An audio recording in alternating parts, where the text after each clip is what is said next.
Cuando Mr. Jaiba apareció a la entrada de la pista, un sordo murmullo se levantó de las galerías y plateas, pasó rozándolo como una enorme y pesada ola, y después, ascendiendo, pareció hinchar la lona de la carpa. Mr. Jaiba, atemorizado, se detuvo. Hacía su debut esa noche y estaba anunciado como número de gran atracción. Mr. Jaiba, parodista, imitador, monologuista, gran éxito en los mejores casinos de Sudamérica. Eso era lo que decían los programas y cartelones, pero la verdad era distinta. Raúl Seguel no había sido jamás artista de circo o de varieté. Había iniciado su carrera artística en Santiago como galán cómico de un cuadro de obreros aficionados y cuando se creyó con desplante escénico, fogueado ante el público, abandonó un empleo que tenía en Gaz y Chávez y se incorporó en calidad de galán dramático y cómico a una compañía nacional que hacía una gira al sur. La gira fue desastrosa. Raúl Seguel volvió con la misma ropa con que fue y con 20 pesos en el bolsillo. Además, durante la gira, descendió de categoría. Su poco interesante figura, su voz sin tono y sin gracia, su manera poco elegante de caminar en escena y su escaso equipaje no eran cualidades suficientes para desempeñar un puesto tan importante como es el de galán joven, cómico y dramático a la vez. Al final de la gira no le daban ya sino aquellos papeles en que no tenía que hablar más de 4 o 5 palabras cada vez que salía a escena. La señora no ha vuelto. La sopa está en la mesa. Una carta para el señor. De vuelta de la gira, disuelta la compañía en Santiago, Raúl Seguel se encontró sin contrata y con una cantidad de dinero que le alcanzaba justamente para pagar 5 días por una pieza sin comida. Por lo menos tenía donde dormir durante ese tiempo. Pero después de aquellos 5 días... El teatro hízole perder la costumbre del trabajo constante como empleado o como obrero, y estaba convencido de que sería incapaz de servir algún puesto que le exigiera levantarse temprano. Además, tenía la ilusión del teatro. Lo que le faltaba eran cualidades, pero Raúl Seguel no se dio nunca cuenta de ello. 3 días ambuló por Santiago casi sin comer en busca de alguna noticia, de alguna oportunidad, pero nada. No se levantaba un telón en Santiago. Al 4.º día se encontró con un amigo de sus tiempos de aficionado que trabajaba ahora como prestidigitador y malabarista en un circo de la calle Mapocho. Raúl Seguel le contó la angustiosa situación por que atravesaba y el amigo lo escuchó, callado, como quien espera un golpe que vendrá de sorpresa. Pero Raúl Seguel no le pidió dinero. En vista de esto, el amigo le aconsejó: «Dedícate al circo». Raúl creyó que su amigo se volvía loco. ¿Y qué voy a hacer yo en el circo? Cualquier cosa. Puedes hacer un Tony elegante, fino, de salón, que se llama. Pero hombre, ¿te das cuenta de lo que dices? ¿Pero qué tiene? El Tony Chalupa empezó como galán cómico de compañías nacionales. ¿Por qué no puedes hacer tú lo mismo? ¿Sabes en qué trabajaba antes el Tony Calzoncito? Gran éxito en mi circo. Era suplementero. Hoy día gana la plata que quiere. Sin money no hay Tony. No podría, francamente. De parodista, entonces. ¿No sabes algunos monólogos, parodias, imitaciones? Eso gusta mucho. Sí, pero son cosas muy viejas, muy conocidas. No hay nada más viejo y conocido que lo que yo hago en el circo y sin embargo la gente se queda así, con la boca abierta. ¿Qué sabes hacer? Sé hacer las imitaciones de los cojos, parodias de los bailes y 2 monólogos cómicos. Muy bien, son 3 números. Mira, anda esta noche al circo. Te presento a Constantino, el patrón, y todo queda arreglado. Ni él ni el público del circo son exigentes. Además, cuando la cosa va mal, sale el Tony y lo arregla todo. Pagan 20 pesos por noche. Raúl Seguel lo pensó y se decidió. Entre 2 riesgos, el de morirse de hambre en la calle o el de que lo silbaran y le arrojaran una silla por la cabeza, prefirió el último, que por lo menos tenía remedio. Habló con el patrón del circo, un griego, hombre de fuerza, Hércules circense en otra época, formidable de grasa y de músculos, y todo quedó arreglado. Debutaría al día siguiente. ¿Qué nombre va a usar? Raúl ya lo había pensado y contestó: Mr. Jaiba.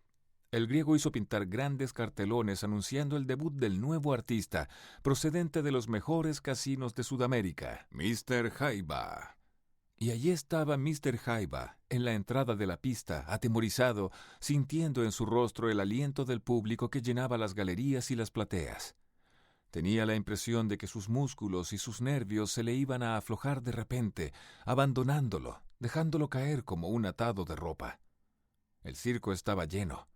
El anuncio de un debut que vendría a renovar un programa ya demasiado repetido había llevado mucha gente. Y no era de la más fina. La flor y nata de la palomilla de las orillas del río estaba apretada en galería como una bandada de gansos presta a graznar en cuanto hubiera motivo y ocasión. Suplementeros, lustradores, revendedores de frutas con sus delantales sucios y sus gorras inverosímiles, chiquillos limosneros, acarreadores de la vega y de la estación, vendedores de pequeñes y de tortillas, rateros, toda una colonia mugrienta y alborozada con la boca abierta, que había pagado 60 centavos por la entrada y que quería divertirse como si hubiera pagado 10 pesos. Además, choferes, obreros con sus familias, 3 o 4 borrachos y algunos guardianes francos. En las plateas y en los palcos recubiertos con fundas de cretona barata, se veían beguinos, carniceros, dueños de restaurantes del mercado, individuos gordos, colorados, con chaquetas cortas y enormes cadenas de oro que rutilaban sobre el chaleco. Raúl Seguel se había vestido de un modo excéntrico, procurando ridiculizar una figura de extranjero. Llevaba puesto un tongo, su tongo de galán cómico, pintados de rojo los pómulos y la nariz, una pequeña barba rubia. Luego, un chaqué, su chaqué de galán dramático. Debajo del chaleco y de la parte alta del pantalón habíase puesto un relleno para simular una enorme barriga. Una gran flor en el ojal del chaqué, las polainas marrones, un altísimo cuello de guillotina y un fenomenal bastón que el malabarista le había conseguido entre sus compañeros completaban la indumentaria de Mr. Jaiba, que tanto podía ser la de un inglés como la de un alemán o un ruso.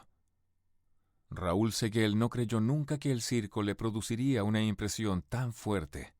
Estaba allí, parado, observado por cientos de ojos curiosos que lo miraban desde todas partes, por delante, por los costados, por detrás, a su sabor. La luz fuerte de las pantallas y barandales lo cegaba y hubo un momento en que sus ojos deslumbrados no vieron sino una cara enorme, con unos ojos pavorosos y una boca monstruosa, que solo esperaba sus palabras para congestionarse de risa.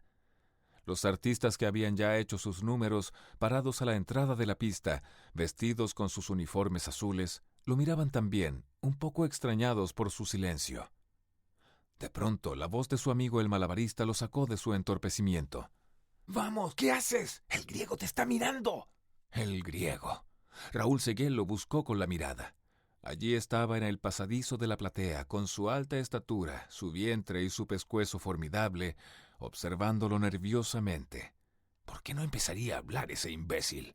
Le hizo un gesto con la cara como diciéndole, «¿Qué esperas, bruto? ¡Habla!». En ese momento una voz fina de muchacho se deslizó por el aire como una serpentina. ¡Habla, pues, patillúo! Risas aisladas chasquearon aquí y allá. Entonces Mr. Jaiba se adelantó, hizo un esfuerzo y dijo, procurando dar a su voz un tono exótico, Respetable público, mi ser un artista extranjera que viene en Chile para hacer jugarretas y payasadas.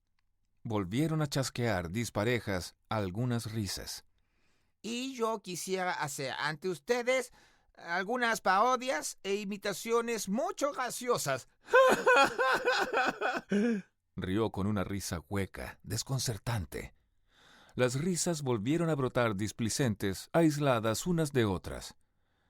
Voy a hacer una imitación del origen de los bailes. Vamos a ver. Esa fue su perdición. Empezar su trabajo con un número tan hecho ya en circos, biógrafos y teatros y tan conocido por los aficionados a los espectáculos de varieté. El público juzgó que era demasiado bombo y mucha espera para tan poca novedad y manifestó su desagrado silbando y gritando, ¡Ya llegaste! ¡Córtate la patilla! ¿Dónde vendiste esa novedad? Una voz de borracho dominó. ¡Mejor que reces el Padre Nuestro! Una tempestad de risas azotó la carpa. Mr. Jaiba esperó que amainara y continuó su número, procurando hacerlo lo mejor posible. Pero su voz, esa voz fría, blanca, sin gracia, resbalaba por la indiferencia del público sin lograr penetrarla y resonaba en el circo como dentro de una cripta. Cuando terminó su primer número, nadie aplaudió. La gente de palco y de platea oíalo como quien oye llover, y en cuanto a la galería, la temible galería, habíalo olvidado. No le oía ni lo miraba. Hablaban los chiquillos y los hombres gritándose de un banco a otro, comiendo pequenes y tirándose con cáscaras de naranja. Los vendedores gritaban: ¿Va a tomar la bici la aloja? ¡Achaucha los sándwiches! ¿Quién me dijo un sándwich? Mr. Jaiba empezó a transpirar. ¿Para qué se habría metido en aquella aventura? Miró hacia donde estaba el griego, en busca de un movimiento o de un gesto que lo animara, pero el Hércules retirado mostraba una cara seria, amenazante casi. Los demás artistas lo miraban fríamente y el malabarista había desaparecido. Se encontraba solo. Estaba solo en medio de la pista, rodeado de salvajes que gritaban y pateaban, indiferentes a su angustia, no queriendo sino divertirse, aunque fuera a costa de él. Casi sintió ganas de llorar, pero se rehízo. Era necesario que terminara sus números de cualquier modo. Alzó la voz y dijo: «Ahora, señores». Pero apenas dijo estas palabras, la tormenta estalló violentamente. «¿Todavía estáis ahí? ¿No te habías ido? ¡Echen para afuera ese guatón!». La voz del borracho volvió a dominar. «¡Reza el Ave María ahora!». Se hinchó la risa como una gran vela y chasqueó en el aire. Mr. Jaiba esperó que pasara y continuó de nuevo, más firmemente. «Ahora, respetable público». Se propuso dominar al público aunque tuviera que hablar a gritos. Después de su segunda frase, los silbidos y las voces amenguaron, y ya creía poder hablar a gusto, cuando oyó a su lado una voz igual a la suya, idéntica, con el mismo acento extranjero que repetía sus palabras. «Ahora, respetable público». «Ahora, respetable público». Una carcajada inmensa brotó desde todos los rincones del circo. Gritos, silbidos, exclamaciones se unieron a la risa, agrandándola como una ola. Raúl Seguel solo vio una gran boca, con los dientes y las muelas cariadas, arrojando la risa a empujones, fatigosamente. Rostros desfigurados, caras rojas, abdómenes que saltaban elásticamente, ojos húmedos de alegría llorando de risa. Parecía una pesadilla. Se dio vuelta. A su lado, con la gran cara pintarrajeada y su curioso traje de excéntrico, mirándolo sonriente, estaba el Tony Calzoncitos, el alma del circo de las orillas del río. El Tony repitió inclinándose ante él: «Ahora, respetable público». La risa volvió a estallar. Raúl Seguel, entonces, respiró. Seguramente la intervención del Tony suavizaría la actitud del público hacia él. Esperó que cesara un poco el ruido y repitió por tercera vez: «Ahora, respetable público, vamos a hacer». El Tony repitió como un eco: «Ahora, respetable público, vamos a hacer». Y cambiando repentinamente de voz, le preguntó a Mr. Jaiba con un tono infantil, lleno de malicia y de gracia: «Oye, ñato, ¿qué vamos a hacer?». Esa voz, que era la que usaba siempre al trabajar, tenía un efecto cómico estupendo. Hablaba como un chiquillo del pueblo, dándoles a las palabras un tono popular. Bastaba que el público oyera esa voz para que la risa reventara por todas partes. «¿Qué vamos a hacer?», insistió el Tony. «Vamos a hacer las imitaciones de los cojos». «Vamos a hacer las imitaciones de los cojos», repitió el Tony Calzoncitos. Aquel diablo pintarrajeado, salido desde el fondo de los conventillos del barrio Independencia, desenvuelto, desfachatado, dueño del público, tenía, entre otras excelentes cualidades cómicas, la facilidad de imitar maravillosamente la voz y los movimientos de cualquier persona. Cuando estaba sin ganas de trabajar, salía a la pista a imitar a sus compañeros de trabajo. Imitaba sus voces, sus movimientos, sus actitudes en el número que hacían, sus saludos, todo. No le costaba esfuerzo alguno y obtenía, en cambio, un gran éxito. Divertía a la gente a costa de los demás artistas. Aquella noche le había dado por explotar esa vena de su gracia, y el público, que ya lo conocía, se preparó a pasar el gran rato. y ya no hubo frase ni movimiento de Mr. Jaiba que no fuesen repetidos por el Tony en medio de las explosiones de risa del público. La gente callaba cuando Mr. Jaiba empezaba a hablar, lo dejaba hacer su imitación de un cojo y esperaba con los dientes apretados y los músculos del rostro contraídos para no soltar la risa que el Tony imitara al imitador. Apenas el Tony terminaba su parodia, la enorme boca se abría lanzando chorros de risa. Y, poco a poco, aquello fue perdiendo su carácter de circo y se convirtió en un infierno que mugía, balaba, hipaba, se quejaba de risa. Los hombres se apretaban el abdomen, dolorido por el esfuerzo que hacían al reírse. Los chiquillos, menos resistentes, se reían con gritos agudos de dolor. Y en los palcos, los caballeros ventrudos, roja la faz, hacían un ruido de válvulas al dejar escapar sus carcajadas. Todo el mundo gozaba allí. El único triste era Mr. Jaiba. Lo que al principio creyó que era su salvación, se transformó en su martirio. ¿Aquel Tony no se iría nunca de allí? ¿No se moriría? ¿Por qué no se hundiría la carpa aplastando esa indiada que chivateaba de aquel modo? Estaba cansado. Aquello no terminaría nunca. Tenía deseos de sentarse en el suelo a descansar, a llorar, a dormir. Sudaba, fatigado, como si hubiera mantenido una lucha con 5 hombres borrachos. Pobre Mr. Jaiba. El malabarista no le enseñó el modo de deshacerse del Tony. Pero todos sabían la manera de librarse de él cuando les estorbaba demasiado. Le daban un puntapié o una bofetada, y el Tony, que no tenía mala intención al hacer sus imitaciones, huía lanzando gritos infantiles de dolor. Si Mr. Jaiba hubiera sabido eso. En un momento en que el público se reía, Raúl Seguel se acercó al Tony y le dijo, con los dientes apretados de furor: ¡Déjame trabajar, por favor!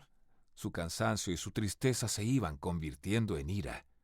El público, que vio el movimiento, comprendió que el parodista hablaba al Tony y se calló, esperando la respuesta del interpelado. Aquel salvaje contestó con su voz infantil: ¿Que lo deje trabajar, por favor? Y ya no se oyó más. Entonces el director de pista intervino. Tomó de un brazo al Tony y le dijo, llevándolo aparte: «Venga para acá, calzoncitos, tengo que contarle una cosa». ¿Usted me va a contar una cosa? Pero yo quería ver trabajar a ese caballero. Dice que va a trabajar, por favor. ¿Usted no sabe qué es lo que va a hacer? Sí, va a hacer unas imitaciones. Es un artista muy inteligente. Es muy inteligente. ¿Y cómo dice que trabaja, por favor? El Tony fue sacado de la pista y Mr. Jaiba volvió a quedar solo. Quiso apurarse para terminar de una vez su número, pero estaba escrito que no lo terminaría. Su martirio no concluía. Empezaba. Un espectador de palco había sido atacado por una risa nerviosa, incontenible, que lo hacía gritar agudamente. Era el que más celebraba las gracias del Tony, y la voz y el ademán de éste imitando a Mr. Jaiba habían quedado en su retina y en su oído, vibrando interminablemente. Bastó que Mr. Jaiba moviera un brazo y pronunciara una frase para que el espectador lanzase una carcajada que se propagó por el circo como una corriente eléctrica. Al oír y ver a Raúl Seguel, el hombre, inconscientemente, recordaba al Tony, y su risa chillona en la que predominaba la I perforaba el espacio como una flecha, contagiando a todos. Y hubo un momento, un largo momento, 4 o 5 minutos, en que Mr. Jaiba, parado en medio del circo y reducido al silencio, tuvo que esperar que pasara la racha de carcajadas. Cuando pasó, volvió a hablar y el fenómeno se repitió nuevamente. Entonces sintió que su mano se crispaba sobre el puño de su tremendo bastón. La ira lo recorrió de arriba a abajo como un escalofrío. Buscó rápidamente con los ojos al griego Constantino y no lo encontró por ningún lado. Había desaparecido. Avanzó hacia el espectador, y el público, presintiendo algo, cayó repentinamente. En medio de un gran silencio, Mr. Jaiba gritó más que habló: ¿De qué te ríes, idiota? El hombre, sorprendido en mitad de su regocijo por aquella frase dura, se levantó extrañado. Había olvidado que detrás de aquella figura ridícula, detrás de aquella pintura, detrás de ese monigote de circo, respiraba un hombre como él. Preguntó: ¿Qué dice? Te pregunto, ¿de qué te ríes, idiota? Volvió a gritar Mr. Jaiba. El hombre, que era alto y vigoroso, ofendido por aquella frase, estiró un brazo para coger a Mr. Jaiba, pero éste retrocedió, levantó el bastón y lo dejó caer sobre la cabeza del espectador, que a su vez cayó sobre su compañero de palco. El circo reventó en un solo grito y en un solo silbido, y Raúl Seguel tuvo miedo. Arrojó el bastón y huyó hacia adentro. La banda, para calmar al público, empezó a tocar, aumentando el bullicio. 2 minutos después, Raúl Seguel, que se había escondido entre unos cajones, oyó que su amigo el malabarista lo llamaba. ¿Qué quieres?, preguntó. ¿Estás aquí? Vete pronto. El griego Constantino te anda buscando para pegarte. Era lo único que faltaba. Tomó sus ropas y sus pinturas que el malabarista recogiera de su camarín. ¿Por dónde salgo? Por aquí. Arrimaron un cajón a la pared que daba a la calle y Mr. Jaiba subió a él, encaramándose después a lo alto de la muralla. Antes de saltar hacia el otro lado, rogó. Oye, préstame unos pesos. Toma, ahí tienes 10 pesos. Ándate y no vuelvas más por aquí.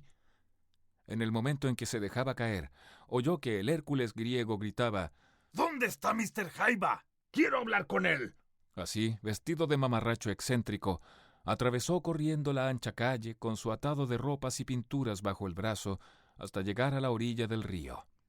Desde allí sintió claramente el griterío y la silbatina que continuaban aún en el circo. Se dio vuelta y miró. La carpa alta, blanca, iluminada por dentro, resplandecía en medio de la noche de invierno como una gran medusa fosforescente. Sus 3 hileras de bombillas multicolores oscilaban con suavidad. Hizo una mueca de asco y echó a andar. Estaba cansado. La cara le ardía con la pintura, el mastic y el sudor, y la ira le hervía aún en la reseca garganta. De pronto se acordó de que aún llevaba barba y estaba pintado. Se arrancó el postizo de un manotazo y lo tiró al río, obscuro y crecido, que corría mugiendo en la noche, arrastrando grandes piedras.